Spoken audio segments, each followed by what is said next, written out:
ادھر واقعی فیروز بیوی کو طلاق دینے پر آمادہ نہ تھا، لیکن جب بزرگوں کے سامنے نصرت نے جھوٹی قسم کھا کر اس پر الزام لگایا تو اس نے نصرت کو مزید پابند رکھنے کو درست نہ جانا اور طلاق دے دی۔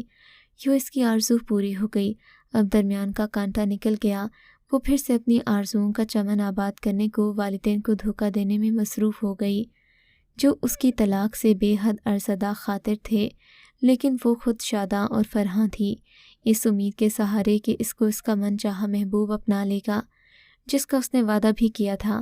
اب جب شادی کا تقاضا کرتی، وہ یہی بہانہ کرتا کہ والدین کو منا رہا ہے، جلد منا لے گا اور وہ رشتہ طلب کرنے آ جائیں گے۔ نصرت کو نعیم پر اندھا اعتبار تھا، سوچ بھی نہ سکتی تھی کہ وہ اس کو ایک روز بھی یار و مددگار چھوڑ کر چلا جائے گا۔ اچانک ہی اس نے مستہ سنایا کہ اس کا تبادلہ ناشہرہ فیروز ہو گیا ہے، اس کو جانا ہوگا، تاہم وہ جلد واپس لوٹ آئے گا اپنے والدین کے ساتھ اور اس کو بہا کر لے جائے گا۔ دن گزرتے گئے، وہ نہ آیا۔ ادھر نصرت کی جان پر بنی تھی، جیتی تھی نہ مرتی تھی۔ اس نے اپنی بڑی بہن کو آگاہ کیا، اس نے لعنت ملامت کی، مگر بہن تھی۔ اپنی ملازمہ اور اس کے شوہر کو ٹنڈو آدم بھیج کر نعیم کا پتہ کروایا، تب پتہ چلا کہ وہ شادی شدہ اور 2 بچوں کا باپ تھا، خود کو غیر شادی شدہ ظاہر کرتا۔ اسی بہن کی کوشش سے نصرت کا رشتہ اس کے شوہر کے توسط سے ساہیوال کے ایک تاجر سے ہو گیا۔ اس شخص کی پہلی بیوی مر چکی تھی۔ نصرت کو جلد از جلد بہانا ایک مجبوری تھی، ورنہ میکے والے کسی کو منہ دکھانے کے قابل نہ رہتے۔ وہ زندہ نہ رہنا چاہتی تھی، مگر بڑی بہن سے اس کو مرنے نہ دیا اور بروقت باغ ڈور کر کے رسوائی کے گڑھے میں گرنے سے بچا لیا۔ جب اس کی شادی اپنے سے دوگنی عمر کے شخص سے ہو رہی تھی، دل پر جو گزری اس کا دل ہی جانتا ہے۔ دل زخمی اور چور چور تھا، مگر وہ نعیم کے کیے ہی کی نہیں اپنی بے وقوفی کی سزا بھی بھگتنے پر مجبور تھی۔ وہ نعیم جس نے اس کو طلاق دینے پر اکسایا اور پھر چند دنوں کی مسرت کی خاطر اس کا گھر برباد اور سہاگ کی خوشیاں اجاڑ کر چلا گیا۔